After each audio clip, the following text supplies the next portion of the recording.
Wow. Good afternoon, everybody. Always excited to have Governor Cuomo here on Long Island. We got a great program for you today. I'm kicking it off. I'm going to introduce the governor, and our two county executives, Laura Curran and Steve Bellone, are going to speak. First, as always, got a couple of acknowledgments I'd like to do. First, I want to thank our host, dear friend and brother, and he's also a member of the LIA Board of Directors, and that's the president of SUNY Old Westbury, Calvin Butts. Let's give Calvin a big round of applause.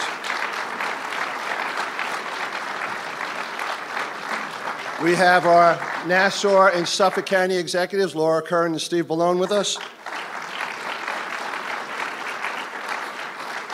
We got a friend who's traveled from Buffalo. I met him last year, a great guy, a suburban Democrat, Tim Kennedy.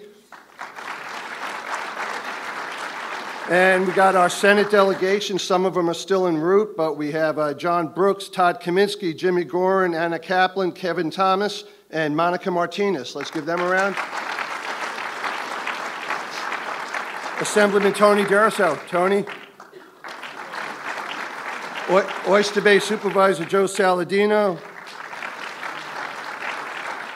My good friend from Labor, the president of the Nassau-Suffolk Building Trades, Matty Arasich. We have Lorene Harris and Kyle Strober from the Association for Better Long Island. And Tessa Holtz and Diane Scalza from the Long Island Board of Realtors. And all of our other local mayors and supervisors and officials and friends from business and labor, we welcome you all, so give everybody a round of applause. Okay, a couple of things I want to say. The governor has really been a true champion of Long Island. You know, he was here just 3 weeks ago. He was prophetic in terms of what could happen here when I think the terrible, outrageous, whatever pejorative you want to use for the Amazon decision occurred. But that's not our narrative. Our narrative, Governor Cuomo has been helping us build our narrative for the last 8 years. He's really been a true champion of Long Island. He is modernizing our infrastructure. He is investing in our economy and is supporting our efforts to create a research corridor here and build our two hubs at the Nassau Coliseum and in Ronkonkoma. He's protecting our environment and our water resources. He's balanced 8 budgets in a row, and they've all been approved on time.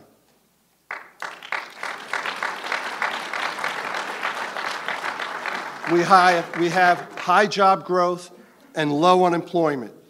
He's lowering the tax burden on the middle-class families.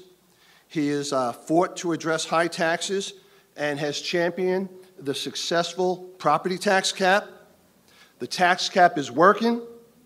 We need it to stay competitive. It's time we make it permanent. And the LIA is proud to join the governor in this fight. It is the LIA's #1 priority this year. And we look forward to working with all of you to make sure that it's made permanent. So now let's give a big Long Island welcome to Governor Andrew Cuomo.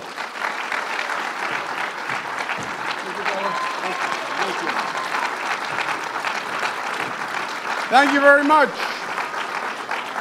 Thank you. Thank you very much. It's my pleasure to be here today. And as Kevin said, to our host, the head of SUNY Westbury, Calvin Butts, who is a member of the Long Island Association Board of Directors. He's also a reverend, so I call him before every election, and I say, please help me with the LIA, and if you could pray to the higher authority, please.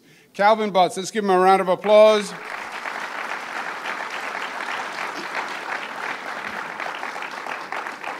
Kevin Law, who does a fantastic job, not just for the Long Island Association, but he's also been the co-head of the Regional Economic Development Corporation with Stu Rabinowitz.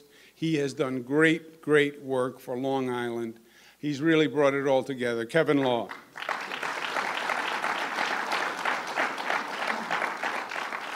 We have our great Suffolk County Executive, Stephen Bellone.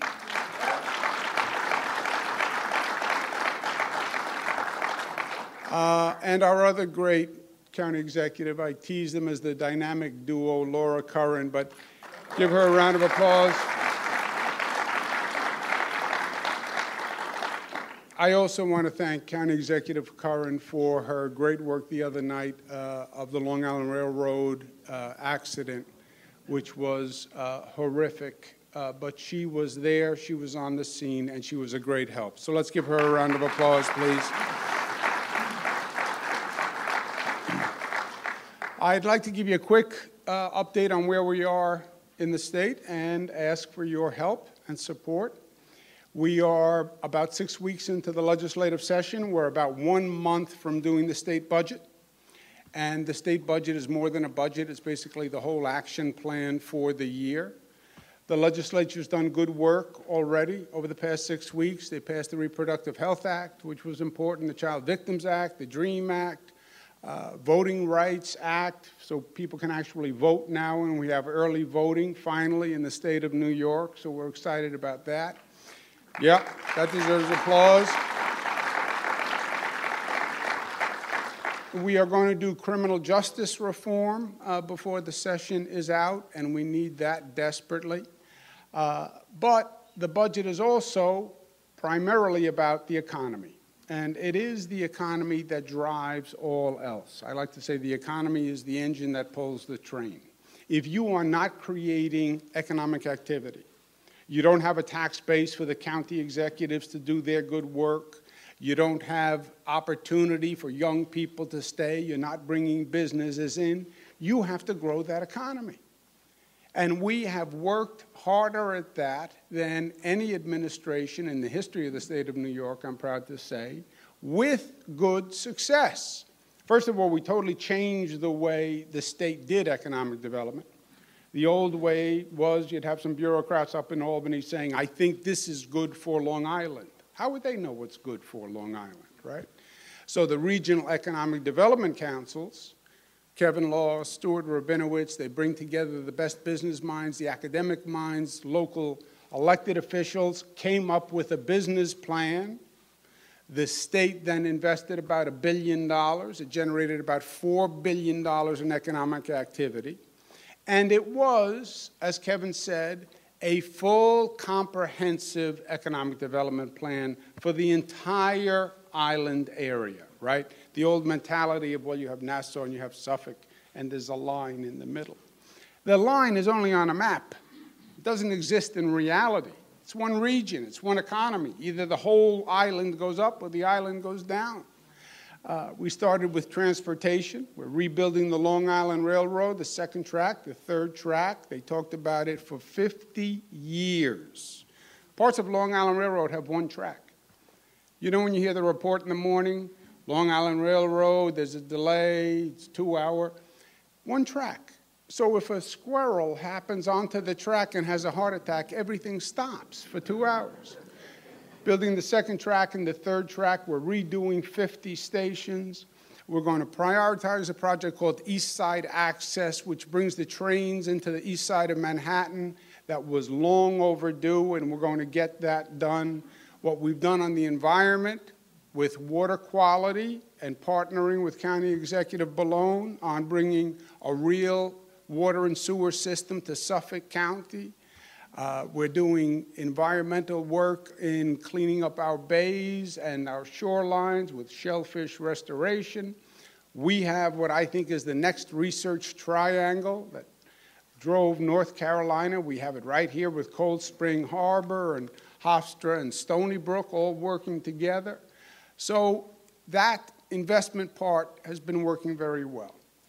The second piece that we did was we lowered taxes. Why? Because for many years, New York had the reputation as the high-tax state. And you know what people would say about Long Island? I can't afford to live there. I just can't afford it.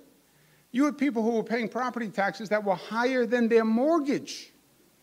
I can't tell you how many families I met who said, you know what, I love it, but I just can't afford it. Or young families trying to buy the first home who just couldn't afford it. We were pricing people out of New York. And businesses were saying, this is the highest tax state. I don't have to stay here. I can move. It's not like the old days where you'd have a big factory and they were there by the foundation and they couldn't really get up and leave. Now these companies, they can pick up their laptop and get on a plane and locate anywhere. So we are in a national competition for jobs. Kevin mentioned the Amazon transaction. Amazon just raised it to a new level. What Amazon literally did was they said publicly, we have 25,000 jobs. 25,000 jobs is more jobs than any economic development project in the history of the state has created, okay? The next largest single project was 1,000 jobs. So Amazon said, we have 25,000 jobs. And they say to all the states and all the cities, you tell us what you will offer us to come to your state and your city. Amazon publicized it. But that happens every day with every business. We get calls from Long Island businesses who say, well, North Carolina just called me. And they said they'll relocate me and they'll give me a lease and they'll only give me this, charge me this in taxes. So we are competing every day for every business. We're competing to attract and we're competing to keep. Because literally what happens is states call and they try to steal your businesses. Not that we would ever do that to another state. Laura Curran once in a while does that, but I never did that. But that is the new reality of how the economy works. So we had to lower taxes, and we did. We have state spending down to the lowest level increases in history, under 2%.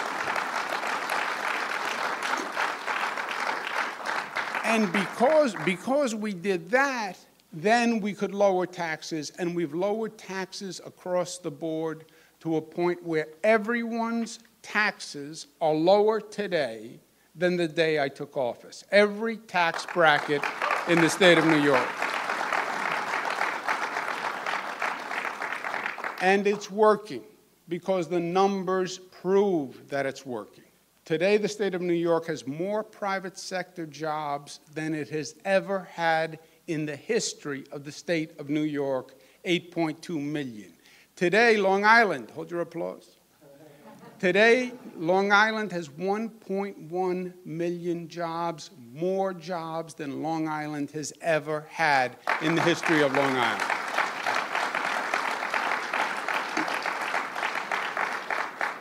We started, unemployment on Long Island was 7.2%. Today, it is 3.1%, okay? So that economic engine is running. We're making the investments. We have taxes down. What we have to do is keep it going. And it's actually at a critical point. Why? The federal government passed federal tax reform over a year ago. And everybody was arguing about the tax reform bill as they should have. It was a big tax giveaway to the rich and to the rich corporations. Buried inside that tax reform was a little provision that nobody really understood. We refer to it as SALT, S-A-L-T. What the provision said is you can no longer deduct your state and local taxes from your federal income tax. Okay? That's a complicated sentence, and people tend to glaze over it. Up until this act, you would pay your state taxes, you pay your property taxes. You would then deduct that from your income, and you would pay your federal income tax on what was left after you paid your taxes. The federal government said, no more. Now we are going to tax you on the taxes that you pay to the state and pay in property taxes. All right? Think about that. First time since 1861, when President Abraham Lincoln started the income tax, that the federal government is taxing your tax. It is literally double taxation. It is outrageous. It's never been done. It was purely political. It happens to affect the Democratic states. It happened to have been done by an all-Republican Congress and a Republican president. But it is, I believe, unconstitutional. It was pure partisan politics, except it is very, very destructive to the state of New York.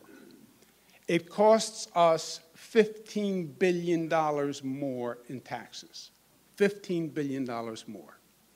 Because now think of your property tax bill. Now you have to pay federal income tax on that bill. And your federal income tax can be as high as 30%, which means your property tax bill just went up 30%. We're suing the federal government on it. We are working with our federal officials to change it.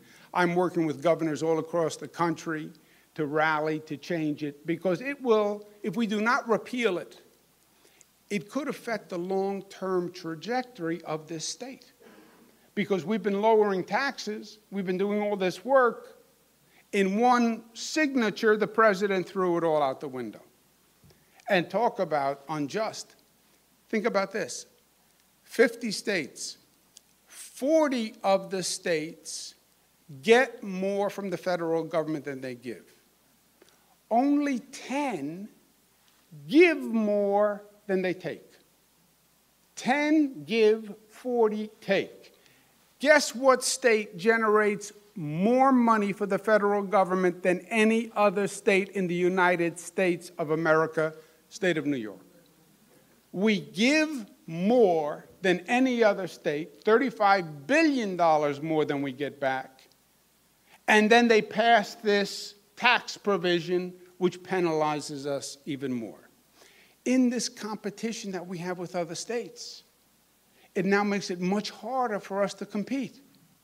North Carolina doesn't have this. Florida doesn't have this. Georgia doesn't have this. It raised our taxes. So we're at a critical moment because everything we have done right, they are trying to derail. And it's more important than ever that we say to New Yorkers and businesses, calm down, I understand what happened, but feel stable in what we're doing in the state of New York. There are two priorities we have to get done. The first is we have to make the property tax cap permanent. The property tax cap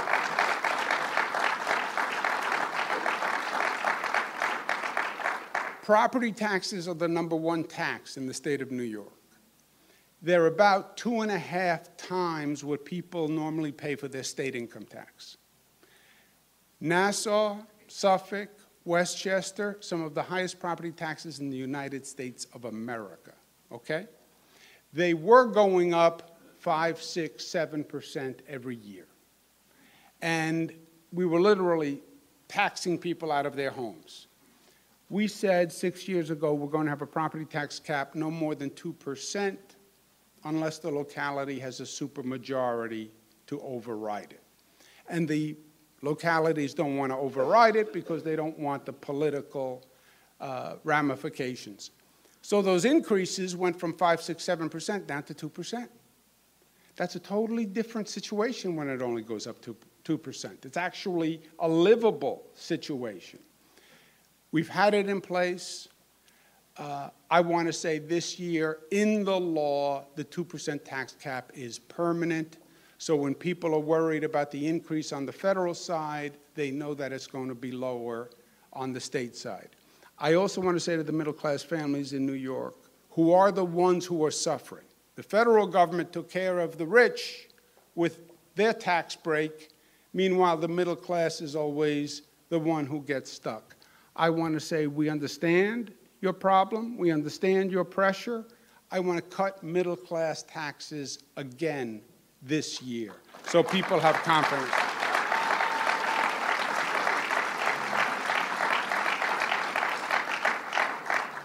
Right now, if you make up to $150,000 a year, you pay 6.85%.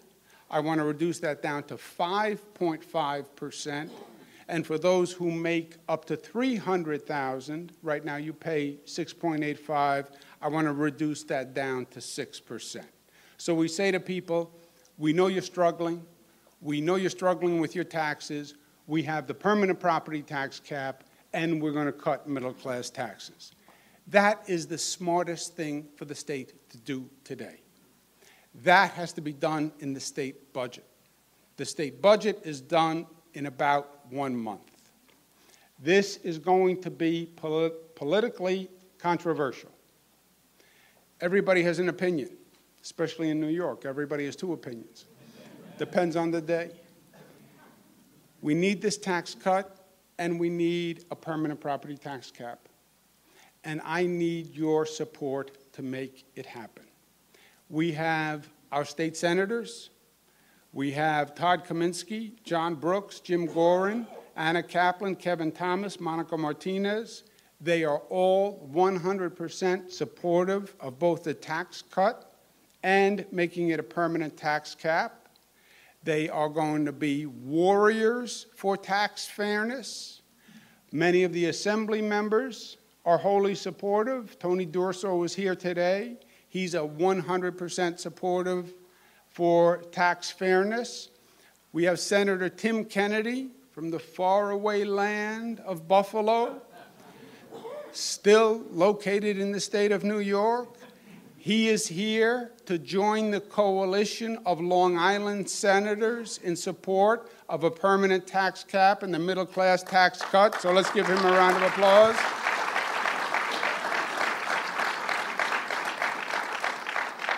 He's also here because he's chair of the Transportation Committee. And I know, because he's a good guy and an earnest guy, I know he's going to give us more help with the Long Island Railroad, so let's give him a round of applause for that.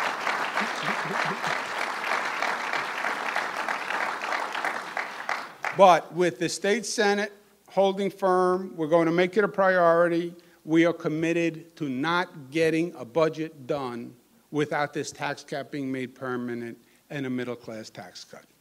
It is essential, and we will get it done.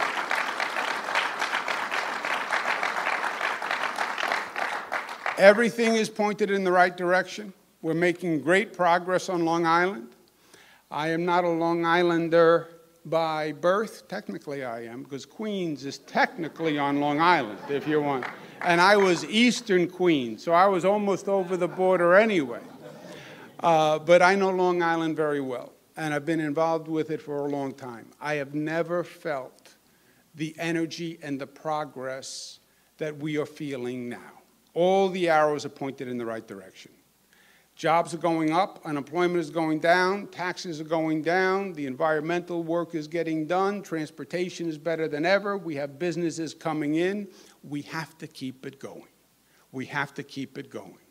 And tax fairness is what New Yorkers deserve and exactly what we need at this moment. Together, we will get it done.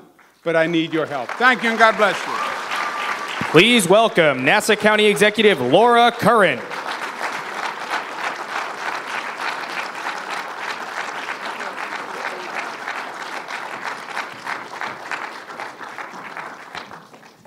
Good afternoon, everybody. It's a real pleasure to be here. Thank you, Steve Ballone, for coming to Nassau. Steve is a great partner. We work together really, really well, and I think the governor is right. There is a border, but we cross it often, and it's a wonderful partnership, so thank you very much. I couldn't think of a better partner. And thank you, Governor Cuomo, for coming to Long Island, for fighting for our families, and fighting for tax fairness. As we try to grow the tax base, attract business, create a more business-friendly environment, diversify our housing stock, tax fairness is incredibly important to accomplishing that. So from day one, the governor has been a fighter, some might even say a true champion for Long Island taxpayers. The middle-class tax cuts championed by the governor are going to continue to deliver much-needed relief to our taxpayers here in Nassau. The governor's property tax cap was an historic victory for Long Island. I was just speaking with the governor. It's estimated that about $8 billion has remained in taxpayers' pockets since this was enacted. That is a big deal.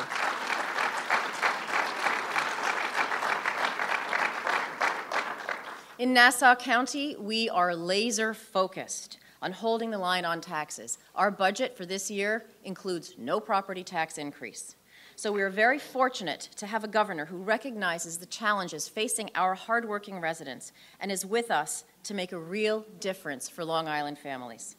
I am proud to join the governor in calling for tax fairness for middle-class families, especially under the weight of the SALT cap deductions. We must take action to ease the burden on our families. So thank you for fighting for this. We support you and we stand with you. Thank you. Please welcome Suffolk County Executive Steve Bellone.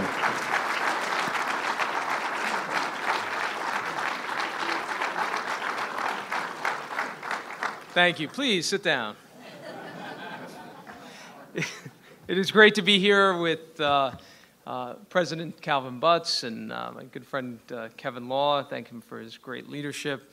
And of course, my partner, Laura Curran, who's doing an amazing job, I believe, as Nassau County Executive. And to all my colleagues here. And of course, we're all very pleased to be able to welcome Governor Cuomo back to Long Island once again. And this is for a really important subject because we know that this issue is the one that every working class, middle class family on Long Island thinks about and cares about. And we know it's the biggest challenge. The governor is exactly right. We have made incredible progress here. The investments that he has made, the work that's been done here in our infrastructure to support our environment, to protect taxpayers, they're all producing incredible results. But success in the future is not guaranteed if we don't make the right decisions. I was proud to support Governor Cuomo's property tax cap when it was being put forward, and I pledged from the very beginning that we would, despite the financial challenges that the county has faced, that we would live within that tax cap because that is what we need to do for working class, middle class families to thrive here on Long Island. And I will tell you this, as Suffolk County Executive, I can tell you, and I talk to families each and every day, making this tax cap permanent is critical for Long Island's future. And that's why I am proud to be here and grateful that the governor is once again leading a fight that will make a difference for all families across New York, but particularly here on Long Island. This makes a big difference. And so, as the governor said, we have made incredible progress, but that doesn't mean that progress is going to continue. It means we have to continue to make the right decisions. We have to continue to do the things that the governor has talked about here today. You know, the SALT cap coming in place at the federal government is an attack on New York, and it's an attack on middle class and working class families. We have to do everything we can to protect those families here on Long Island. So, Governor, thank you once again for your leadership. Thank you for being here, and I know everyone here is going to fight and support this critical effort for Long Island. Thank you, everyone, for coming today and being a part of the program. Thank you.